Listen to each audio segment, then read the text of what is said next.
पहले बांग्लादेश में हुआ, इसके बाद इंडोनेशिया में हुआ, इसके बाद नेपाल में, अब बारी इंडिया की है।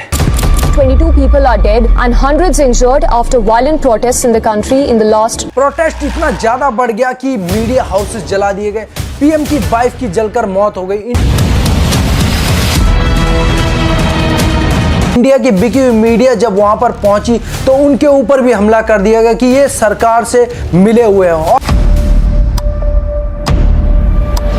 और इस तरीके से नेपाल में जो चल रहा है ये इंडिया के लिए भी एक बहुत बड़ा खतरा बन चुका है। देखिए, कहानी की शुरुआत जुलाई 2024 में होती है, जब बांग्लादेश में लोग प्रोटेस्ट करने लग जाते हैं। यहाँ पे लोग सड़क पर इसलिए उतर आए क्योंकि गवर्नमेंट ने मोबाइल इंटरनेट बंद कर दिया, और इंटरनेट इसलिए बंद किया क्योंकि इंटरनेट में फैलाया जा रहा था कि शेख हसीना जो पीएम है बांग्लादेश की, वो डिक्टेटर है। यहाँ पे हर जगह कोटा की बात की जा रही थी, यहाँ पे नेपोटिज्म की बात की जा रही थी, करप्शन की बात की जा रही थी। फाइनली गवर्नमेंट में जब इससे बहुत ज्यादा परेशान हो गई तो इन्होंने मोबाइल इंटरनेट ही बंद कर दिया। जैसे ही इन्होंने मोबाइल इंटरनेट बंद किया, पूरा देश रोड पे आ गया। इसके बाद क्या हुआ, बांग्लादेश सरकार इसके बाद गिर जाती है, बांग्लादेश में सरकार ही खत्म हो गई पूरी।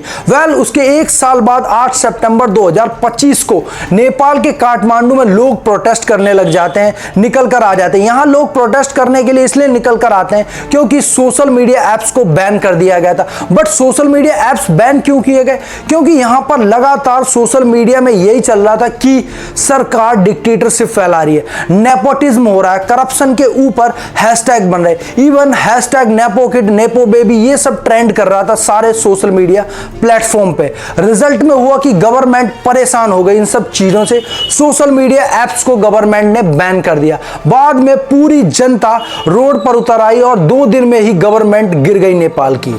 यहां पे इतना ही नहीं हुआ, 9 सितंबर को इनकी गवर्नमेंट गिर जाती और उसी दिन सबको देखने को मिलता कि फाइनेंस मिनिस्टर को रोड पर भागते फिर रहे हैं। नेपाल के लोग फाइनेंस मिनिस्टर को जूते मार रहे हैं। रोड में इनकी हालत ऐसी हो गई थी, आपने वीडियो में देखा होगा कि यहां पर एक्स पीएम के घर को आग लगा दी गई, इनकी वाइफ की मौत हो गई है जलकर, क्योंकि इनके घर में आग लगा दी गई थी। प्रोटेस्ट इतना ज्यादा बढ़ गया कि मीडिया हाउसेस जला दिए गए। आप सोचिए, नेपाल का one of the biggest media house Kantipur media house, जिनके अंदर Kantipur television, radio, Kantipur post जैसे बड़े बड़े न्यूज चैनल्स आते हैं, सारी चीजें आती हैं, इनको आग लगाकर जला दिया जाता है। लोगों ने यह बोला कि कांतिपुर वाले ये पूरे के पूरे गवर्नमेंट से मिले हुए हैं, यहां गवर्नमेंट की तारीफ करते हैं। लगातार ये चीज कॉमन नहीं है।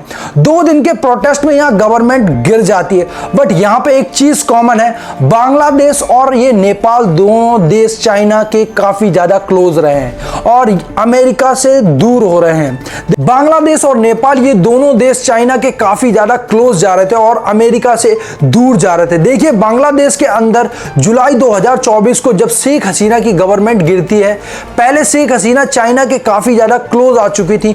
चाइना बांग्लादेश में मेजर इन्वेस्टमेंट बन चुका था, साथ में मिलिट्री वगैरह भी सप्लाई कर रहे थे। बांग्लादेश के अंदर चाइना और बांग्लादेश के बीच एक BRI मतलब बेल्ट एंड रोड इनिशिएटिव भी साइन किया गया था, जिसके अंदर वहां बांग्लादेश के इंफ्रास्ट्रक्चर में काम करने वाले थे।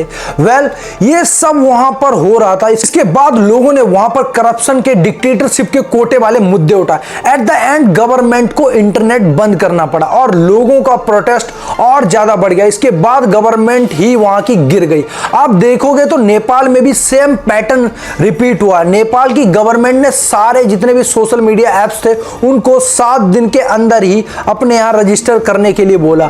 अब कोई भी 7 दिन के अंदर ऐसा नहीं कर पाता। कोई नई कंट्री में अगर उसे रजिस्टर करना होता, वहां पर ऑफिस नहीं बना सकता 7 दिन के अंदर, और वही हुआ। यहां कोई भी ऐप ऑफिस नहीं बना पाया। 26 ऐप को बैन कर दिया गया। यूट्यूब हो, ट्विटर हो, फेसबुक हो, इंस्टाग्राम हो, सारे ऐप्स बंद कर दिए गए जो भी अमेरिका के थे। लेकिन एक ऐप बंद नहीं हुआ जिसका नाम टिकटॉक था। चाइना ने यहाँ रजिस्टर करा लिया था। जैसे सारे सोशल मीडिया ऐप्स बंद हुए, बस टिकटॉक बचा हुआ था। यहाँ पे लोग सड़क पे आ जाते हैं कि सोशल मीडिया ऐप बैन हो गए। सोशल मीडिया बैन के साथ लोगों का जो मेन मुद्दा था वो करप्शन और पॉलिटिक्स था, जो था कि पॉलिटिशियंस करप्ट हो चुके हैं, पूरे के पूरे नेपोटिज्म हो रहा, पॉलिटिक्स और बाद में नेपाल की गवर्नमेंट भी गिर जाती है। देखिए दोनों देश में कॉमन चीज थी कि दोनों देश चाइना को सपोर्ट कर रहे थे और अमेरिका से दूर जा रहे थे, क्योंकि दोनों देश अमेरिका से दूर गए, चाइना के क्लोज गए और यहां दोनों देश कोलैप्स कर गए, दोनों की गवर्नमेंट गिर गई। इंडिया में भी बहुत सारे प्रोटेस्ट होते रहते हैं, फार्मर प्रोटेस्ट आपने देखा होगा, इतने महीने तक चली गवर्नमेंट ने क्या क्या नहीं किया, डाल दी गई, मारा गया फार्मर्स को, डंडों से लाठी चार्ज हुआ, बहुत सारी चीजें की गई। इसके बाद इंडिया में और भी प्रोटेस्ट होते हैं। इवन अभी रिसेंट टाइम में एसएससी प्रोटेस्ट हुआ जहां पर एक बार फिर से गवर्नमेंट को एक्शन लेना पड़ा।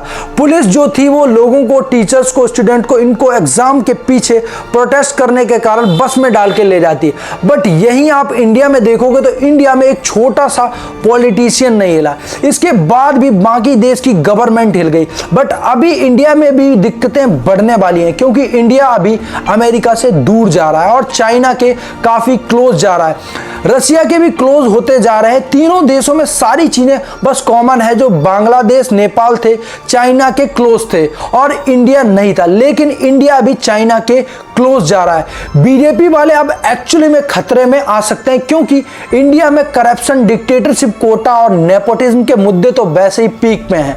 और आपको पता ही होगा कि नेपाल की गवर्नमेंट गिरने का सबसे बड़ा मुद्दा जो है वो नेपोटिज्म था। आज से 7 दिन पहले नेपाल के अंदर हैशटैग चल रहे थे, तो ट्रेंड में थे ये सारे सोशल मीडिया के अंदर, ये हैशटैग नंबर 1 ट्रेंड कर रहा था, हैशटैग नेपोकिड, हैशटैग नेपोबेबी। ये हैशटैग ट्रेंड होने का सबसे बड़ा कारण नेपाल के अंदर अनएम्प्लॉयमेंट बिल्कुल पीक पे थी, लोगों की नौकरियां नहीं लग रही थी, इसलिए नेपाल के जो लोग थे वो रसिया में मिलिट्री ज्वाइन कर रहे थे, अपनी जान को दांव पर लगा रहे थे। नमस्ते छ, म चाहिँ यता रसियामा आएको 2 महिना पुरा भयो लगभग। अनि मैले चाहिँ रसियामा आएर चाहिँ धेरै दुःख पाएँ, मैले त्यही नै हो। अनि त्यहाँ चाहिँ धेरै गाह्रो छ हामीलाई सर्भाइभ गर्नको लागि, क्योंकि इनको पैसे ही नहीं मिल रहे थे नेपाल के अंदर। बट वही नेपाल में जो बड़े बड़े पॉलिटिशियंस हैं, उनके लड़के महंगी महंगी गाड़ी खरीद रहे हैं, कार खरीद रहे हैं, इनके बच्चे महंगे घर खरीद रहे हैं, महंगी चीजें खरीद कर इन्हें सोशल मीडिया पर लगातार डाल रहे थे, इसलिए लोगों ने इन्हें ट्रेंड करा दिया और हैशटैग नेपोकिड, हैशटैग नेपोकिड डालने लग गए। इसके बाद गवर्नमेंट ने सोशल मीडिया एप्स को ही बैन कर दिया और गवर्नमेंट गिर गई। अब यदि आप इंडिया में देखोगे तो इंडिया में इंदिरा गांधी के टाइम पर डिक्टेटरशिप चल रही थी, उस समय भी इंडिया में देखोगे तो करप्शन पीक पर था। बट अभी इंडिया में अनएम्प्लॉयमेंट भी पीक पर जा चुका और यहां पर नेपोटिज्म भी पीक पर जा चुका। एक तरफ जहां इंडिया में लोगों की जॉब नहीं चल पा रही है, जॉब में क्राइसिस आ गए हैं, एसएससी प्रोटेस्ट को रोका जा रहा है, एग्जाम में इतना बड़ा फेलियर देखा गया, वहीं दूसरी ओर पॉलिटिशियंस के बच्चों को इतना सपोर्ट किया जा रहा है कि अब E20 पेट्रोल लाया गया है, पेट्रोल में 20% एथनॉल लाया जा रहा है। और ये इसलिए हो रहा है क्योंकि नितिन गडकरी के बेटों की फैक्ट्री है जहां से एथनॉल निकलता है बहुत ज्यादा। इसका मतलब नेपोटिज्म इंडिया में भी पीक पर जा चुका और करप्शन भी पीक पर है। तो इंडियन गवर्नमेंट खतरे में तो है, बीजेपी की पूरी गवर्नमेंट अभी खतरे में आ गई है। नेपाल में कुछ इस इंसिडेंट के बाद लोगों का कहना है कि नेक्स्ट बारी अब इंडिया की है। हालांकि सारी चीजें आप सब कुछ भी ले लें, चाहे तो वो करप्शन हो, चाहे नेपोटिज्म हो, चाहे कोटा हो, चाहे अनएम्प्लॉयमेंट क्यों ना हो, ये सारी चीजें प्रोटेस्ट करा सकती हैं, सारी चीजें गवर्नमेंट को कभी भी गिरा सकती हैं। असली में जो बांग्लादेश और नेपाल के अंदर गवर्नमेंट गिराने का रोल है वो एक डीप स्टेट ने किया है, जो कि अमेरिका ने किया है, वही चीज जो इंडिया के साथ करना चाहते हैं। अगर आप बोलोगे तो मैं इसके ऊपर एक और वीडियो बनाऊंगा जिसमें एक्सप्लेन करूंगा कि अमेरिका ने डीप स्टेट का यूज करके कैसे नेपाल के अंदर बांग्लादेश में गवर्नमेंट गिराई है, कैसे इन्होंने देश का फंड किया है, कैसे इन्होंने सारी चीजें पीक पर लाई और फिर यहां से गवर्नमेंट को गिराने की पूरी कोशिश की और गिराने में कामयाब भी रहे। वैसे आपको क्या लगता है कि नेपाल जैसा इंडिया में भी ऐसा कुछ हो सकता है क्या? वैसे इंडिया इतना बड़ा देश है, इतनी बड़ी डेमोक्रेटिक कंट्री है, ऐसा कुछ होना तो नहीं चाहिए। बट अमेरिका यहाँ पे अगर इन्वॉल्व होता है और ये दोनों देशों को फंड वगैरह करता तो यहाँ पर बीजेपी गवर्नमेंट के ऊपर खतरा बन सकता है। तो अगर आपको ये वीडियो पसंद आई है तो इसको लाइक करें, कमेंट करें और हमारे चैनल को सब्सक्राइब करें।